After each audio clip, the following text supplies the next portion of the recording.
Ravivez votre foi à travers les Écritures inspirées de Dieu. Voici votre lecture de méditation quotidienne.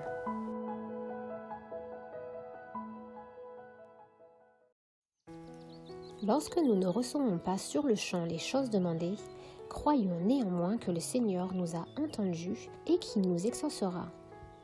Nous sommes tellement sujets à l'erreur, notre vue est tellement bornée, qu'il nous arrive parfois de demander des choses qui ne seraient pas pour notre bien.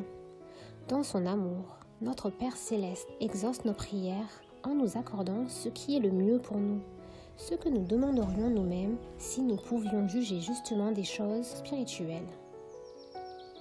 Si nos prières ne paraissent pas être exaucées, cramponnons-nous à la promesse, car le temps de l'exaucement viendra certainement, et nous recevrons alors la bénédiction dont nous avons le plus besoin. Mais prétendre que les prières seront toujours exaucées de la manière dont nous l'entendons, c'est de la présomption. Dieu est trop sage pour se tromper, et trop bon pour nous refuser ce qui vaut le mieux pour nous. Ne craignez donc pas de mettre en lui votre confiance, même quand vous ne voyez pas l'exaucement immédiat de vos prières.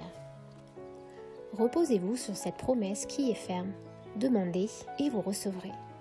Si, avant de croire, nous prenons conseil de nos doutes et de nos craintes, et si nous voulons résoudre tous les points qui pourraient nous paraître obscurs, nos difficultés ne feront qu'augmenter.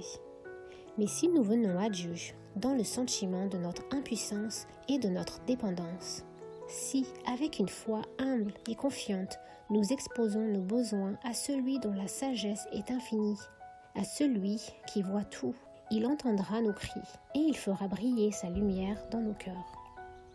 Par la prière sincère, nous sommes mis en rapport avec la sagesse infinie.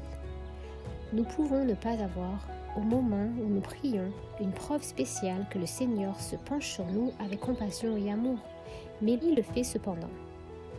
Nous pouvons ne pas sentir son attouchement, mais sa main est sur nous, et cette main nous assure de son amour et de ses tendres compassions.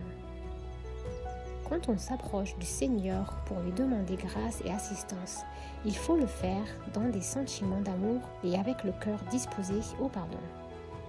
Comment pourrions-nous dire « Pardonne-nous nos offenses, comme nous pardonnons à ceux qui nous ont offensés » si nous conservions des ressentiments dans notre cœur?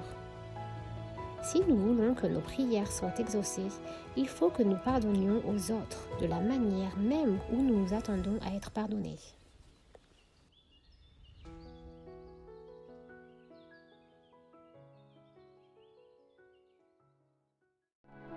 Merci pour votre écoute et rejoignez-nous demain pour la suite de notre lecture. Que Dieu vous bénisse.